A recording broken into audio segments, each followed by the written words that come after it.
Welcome to NEET Part 2. In NEET Part 1, I talked about what NEET is, why it's important, what activities contribute to NEET the most, and the impact NEET has on weight loss success. In NEET Part 2, we are going to look at weight regain and identify in ourselves whether or not we might be compensators, and I'll explain what that means more as the video goes on. And then we'll look at what other things we can do to increase our daily NEET levels as well. First up, we're going to look at a study that looked at weight regain and if it's related to decreases in NEET during phases of weight loss. Because what is typically seen in people is that we don't have a weight loss problem per se, more so we have a weight loss maintenance problem. It's keeping the weight off and not regaining it that's our biggest issue. So, in 2008, a study by Wang et al., 34 overweight postmenopausal women were put into a large calorie deficit for 20 weeks, and they were then followed up with again 12 months later. In the study, the participants were split up into 3 groups: a high-intensity walking group, a low-intensity walking group, and a diet-only group. And their activity outside of the gym was also tracked.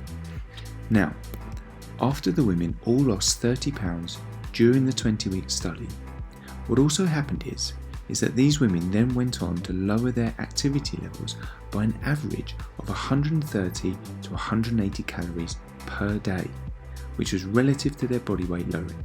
So what this showed is that as we lose weight, so the less of us there is, the lower our BMR goes, because essentially there is less of your body to maintain. So if we go back to calculating our daily calorie requirements, this is why it's important to redo your calculation to take into account changes in your weight. So with the women in this study, we'd expect to see their calorie requirement reduce as their body gets smaller through weight loss, which is exactly what happened once these women had lost 30 pounds. But, on top of that, they also reduced their NEAT levels by around 130 to 180 calories per day, which in turn means they'd need even less calories to then maintain their new body weight, or have a strategy in place to make sure their NEAT levels didn't drop. And the study also showed that individuals that tended to lower their NEAT the most tended to gain the most weight back.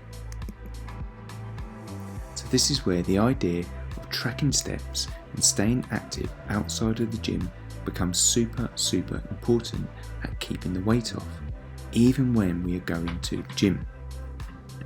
And as I've just said, higher daily steps were associated with lower rates of weight regain. So the more active you can be outside of the gym, the greater the chances of you keeping the weight off long term and help prevent you from the demoralising weight regain effect you might have experienced yourself in the past. Let's now move on to the next slide. So, NEAT. Do you compensate after exercise? Now, in a different study, it was also seen that some people will actually compensate after their exercise by lowering their NEAT after a workout is complete. So as their body expends calories during the workout, like I said before, the body doesn't like this. It wants to stay alive. It wants to keep fat stores as high as it can. So instead, what happens is your body compensates by reducing your activity outside of the gym. Now, in 2012, a study was done, and what the women were asked to do was to complete a daily exercise session, which in this instance was a brisk walk. So not a gym session or anything like that, just a brisk walk. And what the study concluded was that by participating in the daily exercise session, that during the length of the study, which was for 13 weeks, they found that in some of the women it resulted in a reduction of their spontaneous physical activity outside of the planned exercise program they had done, meaning things like fidgeting, doing jobs around the house, gardening, etc. All those things or done less. And what this means is that what can happen to us is that when we start an exercise plan, whether it be that we start going for a jog or going to the gym, for example, without realising it, some of us will compensate and our neet levels will drop unconsciously at the same time. That spontaneous activity I just talked to you about. So we essentially move less overall and therefore burn less calories overall. And this graph here shows us exactly that. So the bars that are green represent the group that actually increased their neet alongside the introduction of the brisk walking program. Whereas the black bars represent those participants that compensated, the compensators if you like, that reduced their neet alongside the training plan. Now, this next bit is really eye-opening.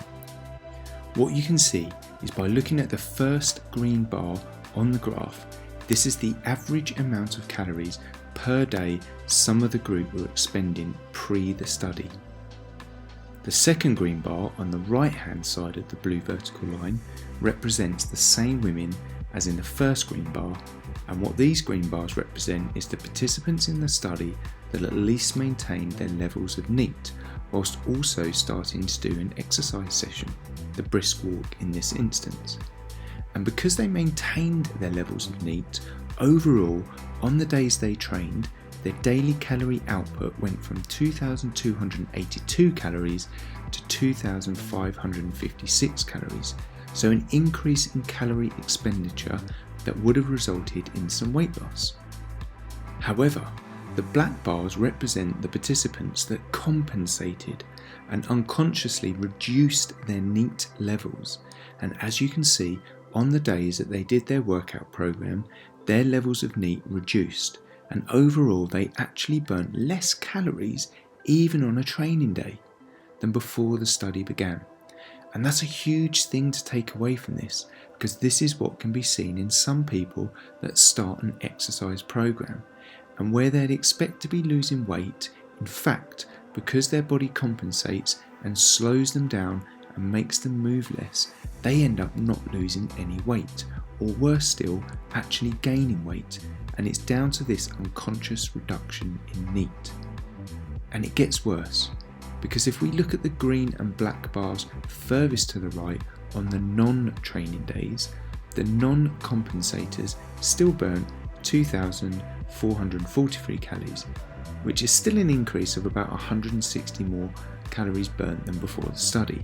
Whereas, and this is the bit where it gets worse, the compensators, they drop down to 2,080 calories of energy burnt on non-training days, which is nearly 300 calories less than before the study started. So what this all highlights is that some of us are compensators and some of us aren't. And whilst the message here is not for you to say, well, exercising must be bad for me then because I'll end up not losing weight, instead what it should do is remotivate you if you are a compensator to think, right, I can get results, I just need to be more conscious about moving more and being as active as possible at all times, whether I'm exercising or not.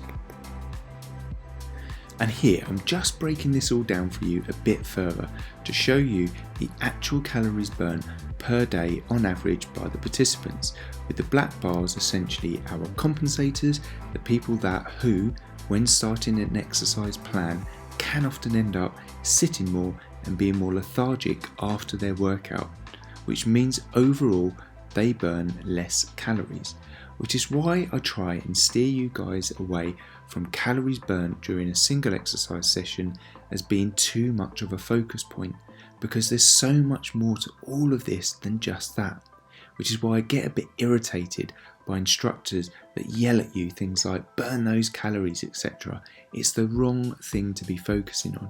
Keep exercising without a doubt, but also put a lot more thought and energy into what you are doing outside of your planned exercise sessions as well. And if nothing else, up to this point, you should hopefully see that this whole process of losing weight is such an individual thing. So what worked for Sharon or Dave might not necessarily work for you, because Sharon and Dave might not be compensators, but you are. So you just have to work at all of this a little bit harder. And one trend that is seen though is that older women do seem to be more susceptible to this than say younger males, which is a bit pants, but that's just the way it is. And again, sometimes in life we just have to work harder at some things than others. But it certainly doesn't mean the results you're after aren't possible for you. You just need to know yourself a bit better, I suppose, and work with and around that knowledge. So let's have a look now at how we might increase our neet. So 10,000 steps is seen as the gold standard, but it doesn't have to be 10,000. See where you're at first, and if it's regularly less than 10,000, see what you can do, and maybe over time aim for that gold standard and try to be consistent with it day by day. Make going out for a walk non-negotiable. It could be one long 30-minute walk or 3 10-minute walks, for example. An extra 5k steps a day will be equivalent to 150 to 200 calories burnt. Add that up over a week and you'll be getting somewhere. Find a way that works for you. Remember, we're not looking for perfection, just to be better. And to increase your steps, it doesn't always have to be planned walks if that doesn't work for you. Other things like walking to work, parking further away from the shops, taking breaks to get up from the desk and moving around the office. Walking meetings are quite popular these days, and walking during your lunch break. The only caveat at the end of all this is don't take the calories expended on your watch or your phone as gospel, as your watch especially will pick up on other movements such as your arms moving about, etc. throughout the day, and possibly show your calories burnt as being higher than they actually are. So don't overly focus on that too much, more so concentrate on the step count instead. So remember, the more calories we can expend through neet, the higher we can keep our food intake when dieting. So if I'm really sedentary, the amount of calories I need, even when losing weight, will be much lower than the calories I need to lose weight when I'm active. So bear that in mind. This also makes the whole dieting process a lot less painful too. Because you might not want to go out and exercise 7 days a week. It's physically and psychologically taxing. But you are more likely to be able to get out every day or do the things we talked about on the previous slide, like parking further away from the shops, etc. You just need to be conscious to do these things. That's where the Synergy app comes into play, because I'll set reminders on there daily to remind you into action. And finally, monitor your neet levels during dieting, as this can play a key role in helping to promote and sustain weight loss. And that's it for neet. I said it at the start that the videos on neet will be, in my opinion, 2 of the most important ones you watch throughout this whole course. So I hope you got lots from them, and do rewatch them if you need to, and I'll see you on the next video.